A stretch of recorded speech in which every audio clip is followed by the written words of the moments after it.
Hello guys, welcome back to my Aparna case channel. কেমন আছো তোমরা সবাই? আশা করি সবাই খুব ভালো আছো। তো বন্ধুরা, আজকে আমরা যাব বাবা ক্ষেত্রপালের মন্দির। 500 বছরের পুরনো এই মন্দিরকে ঘিরে রয়েছে বহু অলৌকিক কাহিনী। এই মন্দিরে লুকিয়ে আছে অনেক জানা অজানা রহস্যের কথা। এই ক্ষেত্রপাল মন্দিরে বাবা মহাদেব আজও জীবন্ত বিরাজমান। মন্দিরে যেদিকেই তাকানো যায় সেদিকেই শুধু ছোট বড় নানা রকমের ঘন্টা। পশ্চিমবঙ্গের এই একমাত্র মন্দির যেখানে এত ঘন্টা দেখতে পাওয়া যায়। প্রত্যেক দিনই এই মন্দিরে কেউ না কেউ তার মানত পূরণ করে যায় আর ঘন্টা বেঁধে যায়। বাবার ভক্তরা বাবার কাছে যদি মন থেকে কিছু চায় তো বাবা তাদের খালি হাতে ফেরায় না। আর ভক্তরা তাদের মনস্কামনা পূর্ণ হলে এই মন্দিরে এসে আবার ঘন্টা বেঁধে পুজো দিয়ে যায়। বাবা ক্ষেত্রপালের পৈতেতে ঘন্টা বাঁধা আছে। বাবাকে যারা ঘন্টা মানত করে ঘন্টা দেন তাদেরকে বাবা খুব খুশি হন, কারণ ঘন্টার আওয়াজ বাবার খুবই প্রিয়। তাই এই মন্দিরকে অনেকে ঘন্টা বাবার মন্দিরও বলে থাকে। অনেকের মুখেই শোনা যায় ব্রিটিশ সরকার যখন এই মন্দিরের শিলামূর্তিকে বুলডোজারের দ্বারায় উপড়ে ফেলার চেষ্টা করেছিলেন, সেই সময় ওই বুলডোজারের ড্রাইভার তার তলায় কিন্তু চাপা পড়ে যায়।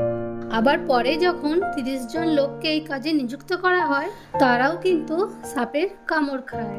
নানা কারণের জন্য শিলামূর্তিটি দুভাগে ভাগ হয়ে যায়। তো ভাঙা শিলামূর্তিতে যেহেতু পুজো করার প্রচলন নেই, তাই সেই মূর্তিটিকে দামোদরের জলে বিসর্জন দেওয়া হয়। পরে সেই শিলামূর্তিটি আবার বালি ট্রাকে করে কিন্তু সেই জায়গাতে উপস্থিত হন। তারপর সেখানে তামার ছাতার তলায় বাবাকে আবার প্রতিষ্ঠা করা হয়। এইসব ঘটনা শুনে সত্যি গায়ে কাঁটা দিয়ে উঠছে। বাবা আজও জীবন্ত বিরাজমান, কোনোদিনও কিন্তু এর পুজো বন্ধ হয়নি, আজও চলে যাচ্ছে।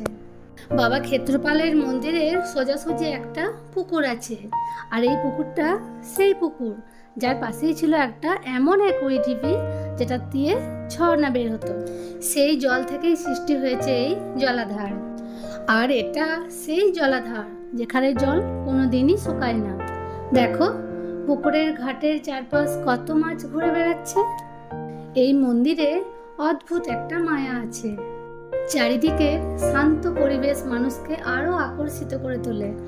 আর চারিদিকে শুধু ঘন্টার আওয়াজ, যেদিকে চোখ যায় সেদিকেই শুধু ছোট বড় ঘন্টা আর তার মিষ্টি আওয়াজ। ভক্তরা তাদের ভক্তি দিয়ে ঈশ্বরকে আরাধনা করেন। প্রত্যেককে নিজস্ব মনস্কামনা থাকে, আর এই মনস্কামনা পূরণের জন্য মানুষ যান বহু দূরে। পশ্চিমবঙ্গের মধ্যে অবস্থিত বাবা ক্ষেত্রপাল কিন্তু সবার মনের আশা পূর্ণ করেন, কাউকেই খালি হাতে ফেরান না। যদি কোনো ভুল করে থাকি তো সেটাও ক্ষমা করে দেন। ইচ্ছা থাকলেও কিন্তু এই মন্দিরে যাওয়া যায় না। যতক্ষণ না বাবা নিজে অনুমতি দেন ততক্ষণ পর্যন্ত কিন্তু কোথাও যাওয়া হয় না।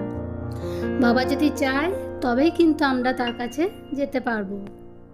শুধু মন্দিরের যে দুপাশে ঘন্টা তা কিন্তু নয়, পুরো মন্দির চত্বর জুড়ে শুধু ঘন্টা। মনে হচ্ছে ঘন্টা দিয়েই যেন পুরো মন্দির চত্বরকে আগলে রেখেছে।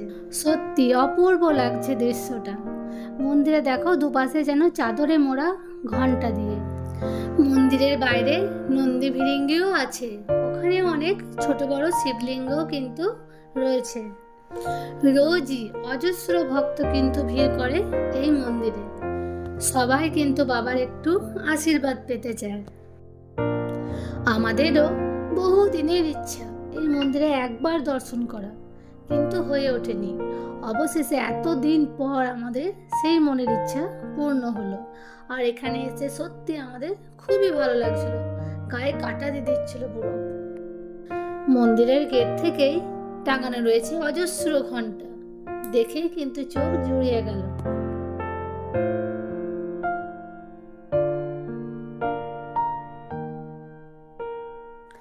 এই মন্দিরে বাবা ক্ষেত্রপাল মানে শুধু শিব ঠাকুরের মন্দিরই নয়, এখানে আরো কিন্তু দেবদেবীর মন্দির রয়েছে। মন্দির ঢুকতেই বাঁ দিকে রয়েছে মা কালীর মন্দির। দেখো সেখানেও কিন্তু চারিদিকে ঘন্টা বাঁধা রয়েছে। এখানে পুজো দেওয়ার জন্য পুজোর সামগ্রী অনেকেই বাড়ি থেকেই নিয়ে আসে। তাছাড়াও এখানে কিন্তু একটা দোকানও আছে। একটু এগিয়ে গিয়ে বাঁদিক চেপে রয়েছে সিদ্ধিদাতা গণেশের মন্দির। দেখো আটচালাটা কিন্তু টিন দিয়ে বাঁধা আছে, আর এই পাশে পাশেও দেখো ঘন্টা বাঁধা। প্রত্যেকটা দেয়ালে দেয়ালে কিন্তু রয়েছে ছোট বড় অনেক ঘন্টা।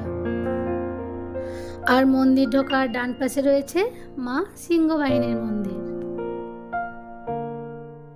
এই মন্দিরটি পূর্ব বর্ধমান জেলার পানাগড় নামে এক জায়গায় মিলিটারি ক্যাম্পের 3 নম্বর গেটের থেকে 2 থেকে 2.5 কিলোমিটার দূরে অবস্থিত।